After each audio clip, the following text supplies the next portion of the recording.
Krishnam Vande Jagat Guru. I pray to the Guru of the Universe. Krishnam academy की ओर से Gita study की series में आज 8वें अध्याय से श्लोक नंबर 19 है।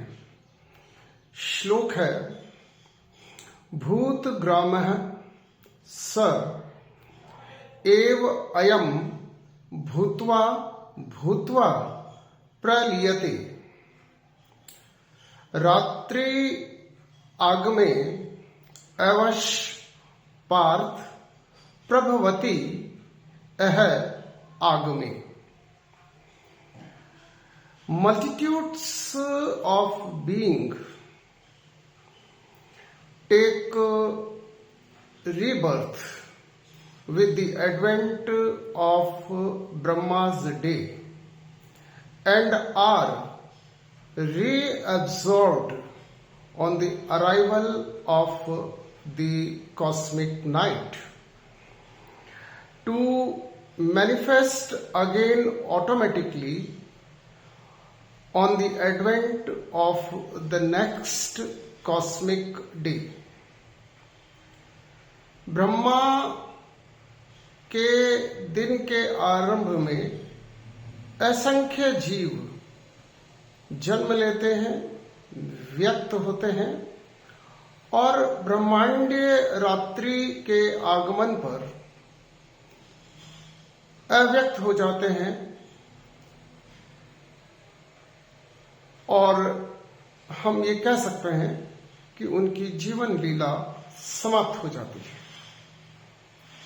इस श्लोक में अर्जुन को और अर्जुन के माध्यम से हम सबको भगवान ब्रह्मांड के दिन और रात के आगमन पर जीवों के जीवन चक्र को और ब्रह्मांडी रात्रि आने पर जो प्रलय होता है उसके बारे में समझा रहे हैं। वेदों के अनुसार 4 प्रकार के प्रलय होते हैं। प्रलय का अर्थ जीवन लीला की समाप्ति, जीवन का अव्यक्त हो जाना प्रलय है। वेदों में जो 4 प्रकार के प्रलय बताए गए हैं वह इस प्रकार है। पहला, नित्य प्रलय। जब हम रात्रि को सो जाते हैं, गहन निद्रा में चले जाते हैं, तो हमारी चेतना अव्यक्त हो जाती है, लुप्त हो जाती है। इसे नित्य प्रलय कहते हैं। इसका अर्थ यह हुआ कि हम रोज जन्म लेते हैं और रोज रात्रि होने पर जब हम सोते हैं तो हम मर जाते हैं और दिन होने पर हम पुनः जन्म लेते हैं। यही ब्रह्मा के दिन और रात में होता है। दूसरे प्रकार का जो प्रलय है वह है नैमित्तिक प्रलय। नैमित्तिक प्रलय का अर्थ है जब ब्रह्मा का दिन होता है तो जीव व्यक्त होते हैं और जब ब्रह्मा की रात्रि का आगमन होता है तो जीव अव्यक्त हो जाते हैं, प्रलय हो जाता है। इस श्लोक में इसी नैमित्तिक प्रलय का भगवान ने वर्णन किया है। तीसरे प्रकार का प्रलय होता है महाप्रलय।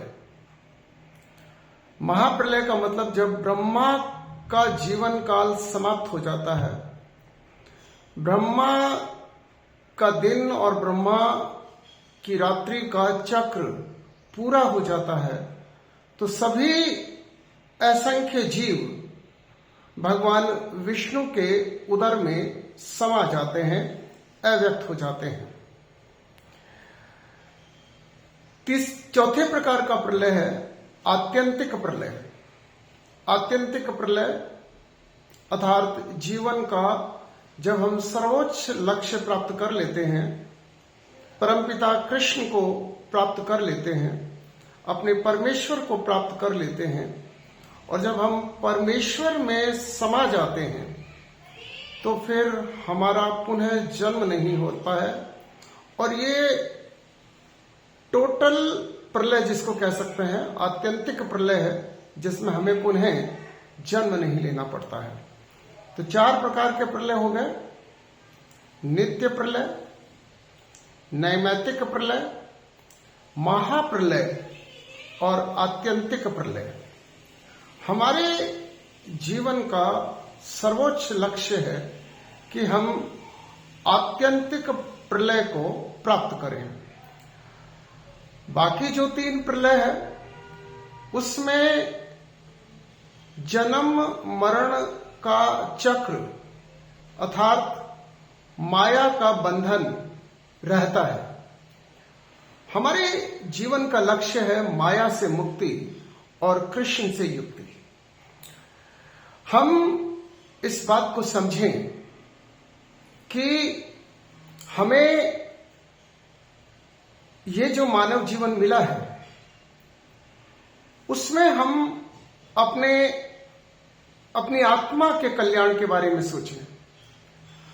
आत्यंतिक प्रलय को प्राप्त करने के बारे में सोचें। आत्यंतिक प्रलय यदि हम प्राप्त कर लेते हैं तो हमें फिर से जन्म नहीं लेना पड़ता है। अदरवाइज तो हमें बार बार जन्म लेना होगा, बार बार एक तरह से कह लीजिए कि पीड़ा और दुख सहन करना होगा, पीड़ा और दुख का शिकार होना होगा। और ये माया का जो बंधन है,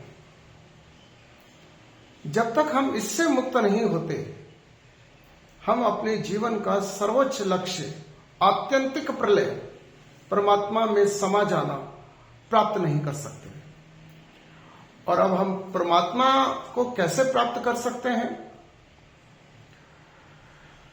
उसके लिए गीता हमें समझाती है कि हम ज्ञान प्राप्त करें, परिश्रम की पराकाष्ठा तक ज्ञान प्राप्त करें और प्राप्त ज्ञान के अनुसार अपने मानव जीवन में आचरण करें, भक्ति करें भगवान की, स्वयं को भगवान के प्रति समर्पित कर दें। परंतु ऐसा होना अत्यंत दुष्कर है, क्योंकि माया इतनी बलवती होती है कि माया हमें अपने पाश में जकड़ के रखती है और हम माया से मुक्त नहीं हो पाते हैं। और हमारी सोच स्थिर नहीं हो पाती है। हमें कभी लगता है कि ये सही है, हमें कभी लगता है कि ये सही है, हमें कभी लगता है कि यह गलत है, हमें कभी लगता है कि यह गलत है। और इस सही और गलत के बीच में हम विवेक का प्रयोग नहीं कर पाते हैं, माया से मुक्त नहीं हो पाते हैं और हम निरंतर नित्य प्रलय, नैमित्तिक प्रलय और महाप्रलय का शिकार होते रहते हैं, जन्म पर जन्म लेते रहते हैं और दुख भोगते रहते हैं, पीड़ाएं सहते रहते हैं। यदि आपको दुखों से अलग होना है, यदि आपको पीड़ा से मुक्त होना है, तो आपको माया से मुक्त होना होगा और श्री कृष्ण से युक्त होना होगा। हम वन डे वन लाइफ के कंसेप्ट को भी ठीक से समझ सकते हैं। नित्य प्रलय में ऐसा ही होता है कि जब हम सुबह उठते हैं तो हमारे जीवन का आरंभ होता है, हमारे जीवन का आरंभ होता है, और जब हम रात को निद्रा में चले जाते हैं तो यह हमारे जीवन का अंत होता है। यदि हम प्रत्येक दिन को शुभ कर्मों से परिपूर्ण कर लें और अपनी आत्मा के कल्याण के लिए और लोक कल्याण के लिए हम कार्य करें, हम जो मनोविकार हैं उन विकारों से स्वयं को मुक्त रखें।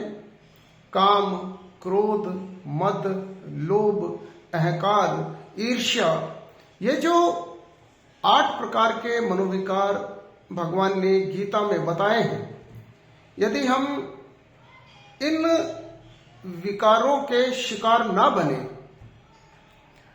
और जो विवेक परमात्मा ने हमें दिया है उस विवेक का प्रयोग करते हुए हम अपने प्रत्येक दिन को सफल बना लें, अपने सद्कर्मों से, लोक कल्याण से, और लोक कल्याण के माध्यम से हमारे जीवन का सर्वोच्च लक्ष्य आत्म कल्याण है, आत्यंतिक प्रलय है। हम किस तरह से अपने परमात्मा को पालें, इसके लिए हमें प्रयत्न करना होगा, इसके लिए हमें जतन करना होगा और हमें आगे बढ़ना होगा। यही प्रेरणा भगवान दे रहे हैं और हमें इस प्रेरणा को प्राप्त करके अपने आत्यंतिक लक्ष्य को, अपने आत्यंतिक प्रलय को प्राप्त करना है, अपने परमात्मा में सदा सदा के लिए लीन हो जाना है। जय श्री कृष्ण।